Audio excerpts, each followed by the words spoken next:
Bom, a questão número 10, a 10 e a 7 dessa prova, pelo menos nesse modelo de prova que a gente está vendo aqui, são questões parecidas, já estão no mesmo tema, né? Você tem que estar ligado nas mesmas coisas e são questões de altíssimo nível, que você tem que compreender bem como que se usa, como que se comporta, como que se usa a derivada e como que se comporta polinômios. Por ser, pelas duas questões tratarem de polinômios, dá uma ajuda boa, porque polinômio é um negócio fácil de derivar e, de certa forma, a gente tem bastante familiaridade, com polinômios. Então, isso ajuda.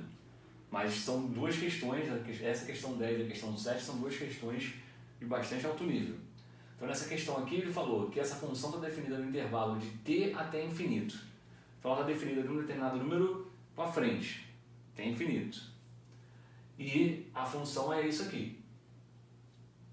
E ele quer saber qual o menor valor de t para que a função seja injetora. Bom, todo polinômio,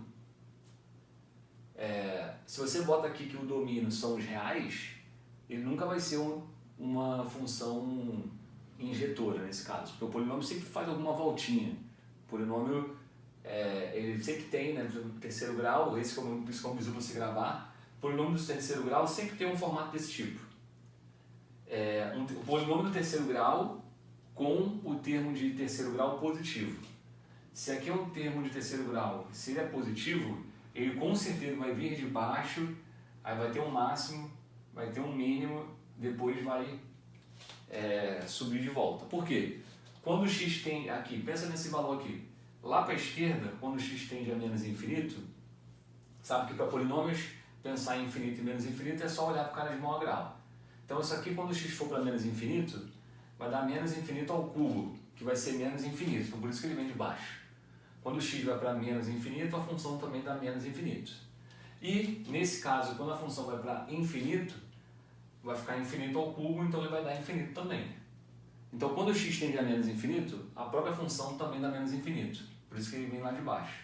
E quando o x vai para mais infinito, a própria função também dá infinito. Então, por isso que ele sobe. Então, ele vem de baixo e depois termina subindo. E no meio do caminho ele vai fazer uma ondinha. Aí, o eixo, nesse caso eu desenhei o eixo x desse jeito. Então, nesse caso, eu teria 3 raízes reais aqui, Porque o polinômio está cruzando o eixo x aqui, aqui e aqui. O eixo x não necessariamente precisa estar assim, Eu podia ter um eixo x mais para cima ou mais para baixo. Ele poderia ser até tangente aqui, poderia estar mais para baixo, só cruzando uma vez, poderia estar mais para cima, só cruzando uma vez lá na direita. A posição do eixo x pode mudar, mas a gente não vai fugir desse fato aqui de haver a ondinha. Não vai fugir desse fato aqui de ter a função fazendo algum desenho desse, assim, de vai, volta, vai, subiu, voltou, subiu. Isso vai acontecer, de alguma forma. Isso é uma coisa interessante de ter na cabeça. Porque você tendo isso na cabeça, você observa o seguinte: a função para ser injetora, a gente vai ter que pegar um pedaço da função em que ela seja ou o tempo todo crescente ou o tempo todo decrescente. Não pode ter, justamente aqui, por que isso aqui não vai ser uma função injetora? Porque teve, se eu considerar todos os x's, Não vai ser uma função injetora porque essa função sobe, depois desce. Se ela sobe e depois desce, ela volta, Ela subiu, passou por um determinado ponto aqui, por exemplo, passou por aqui, subindo. Como depois ela desce, ela passa por aqui de novo, por exemplo. Então ela passa nesse mesmo y aí 2 vezes. Mesma coisa aqui embaixo. Ela está descendo, então ela passa aqui por esse ponto. Só que depois ela sobe. Quando ela sobe, ela passa pelo ponto de novo. Isso significa que eu tenho um mesmo y com 2 x's diferentes. Por isso que a função, se eu considerar o domínio completo, os reais, ela não é injetora. Para ela ser injetora, eu preciso pegar uma fatia da função que esteja só subindo ou que esteja só descendo. Como o domínio é de um número para frente, então não tem como eu pegar aqui o lado esquerdo, porque aqui o lado esquerdo eu estou indo para lá, estou indo para menos infinito. eu tenho que ir para mais infinito. Então, pensando no mais infinito, o lugar onde a função é injetora vai ser desse ponto aqui para frente. Se eu ignorar esse resto aqui da função e considerar só desse ponto para frente, nessa região aqui, desse ponto para frente, a função está só subindo. É estritamente crescente. Se é estritamente crescente, a função vai ser injetora. Então, o menor valor de t que torna a função injetora é justamente o t que faz a função estar num ponto de mínimo local. Por isso que eu escrevi isso aqui. Então, eu afirmo que se a gente achar esse t, que é o menor valor possível que torna a função injetora, é o t que faz a função estar aqui no fundo do poço, localmente pelo menos, é o mínimo local. É o t que faz a função estar no mínimo local. Porque se eu andar um pouquinho mais para trás, eu vou estar voltando. Então, eu vou ter um pedaço que a função está descendo primeiro. Eu tenho que pegar um pedaço da função que ela vai estar dali para frente, nesse caso só subindo. Não pode ter uma descida para depois ter uma subida. Se tem uma descida para depois ter uma subida, ele vai passar para o mesmo lugar duas vezes. Então tem que ser daqui para frente. Esse é o menor t possível. É o menor recorte possível que eu posso fazer para ter a função só subindo. Então, o que a gente precisa aqui é descobrir o ponto de mínimo local da função. Então, repara que até aqui, ter essas ideias todas não é nem um pouco óbvio. Você tem que entender bem de função, tem que entender bem o que tem que acontecer para uma função ser injetora, tem que saber como é que se comporta um polinômio do terceiro grau para você ter essa ideia. Então, é uma maneira, no final das contas, foi uma maneira bem sofisticada dele pedir para você encontrar o ponto de mínimo local da função. E como é que a gente busca aí o mínimo local, máximo local, ponto de inflexão, essas coisas? Mínimo local é um exemplo de ponto crítico. A primeira coisa que a gente tem que fazer é derivar a função. Aí a parte da conta é simples, porque a função é um polinômio, então derivei o polinômio, dá isso. E eu tenho que achar o ponto crítico. O que é o ponto crítico de uma função? São os zeros da derivada. Então é o famoso deriva igual a zero.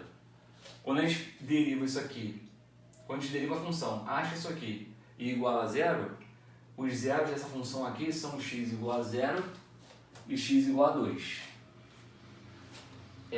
Para o aluno que já sabe que o polinômio tinha que ter esse formato, achando aqueles valores ali 0 e 2, ele já vai saber que, a gente sabe que ponto crítico é o valor de x que torna a função ou máximo local ou mínimo local, pode ser ponto de inflexão.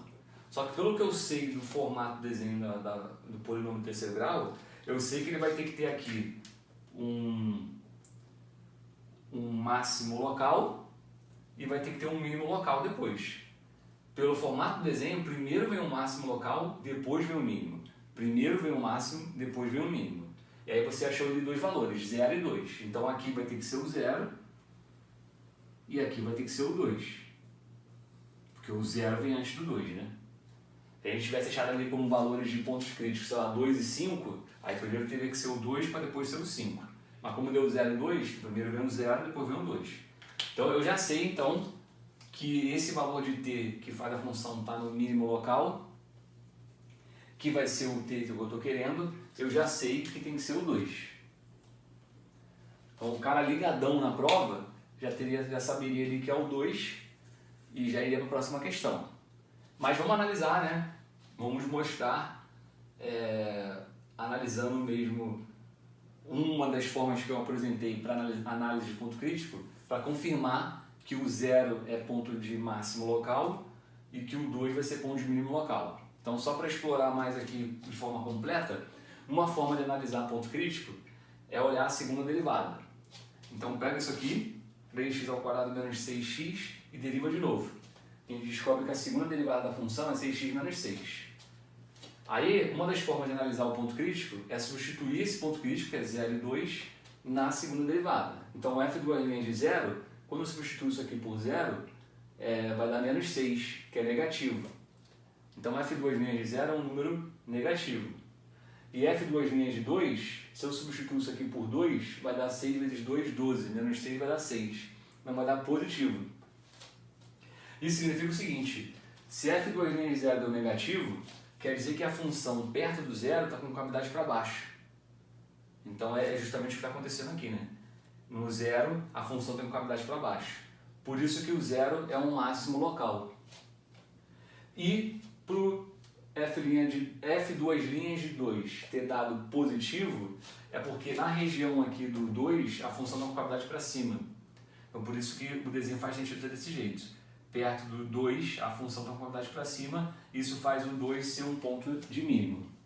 Então realmente as contas ali confirmam o que eu já tinha dito, que é o que você pode gravar sobre a cara de um polinômio do terceiro grau. Então é isso, o ponto t igual a 2 é o ponto de mínimo local e é realmente do 2 para frente, para a gente ter um intervalo desse tipo aqui, vai ser do 2 para frente, que a gente vai ter a função subindo o tempo todo e isso vai fazer sim ela ser uma função injetora. Então, resposta t igual a 2. Uma questão bem difícil que vale aí meditar e pensar bastante nela. Valeu!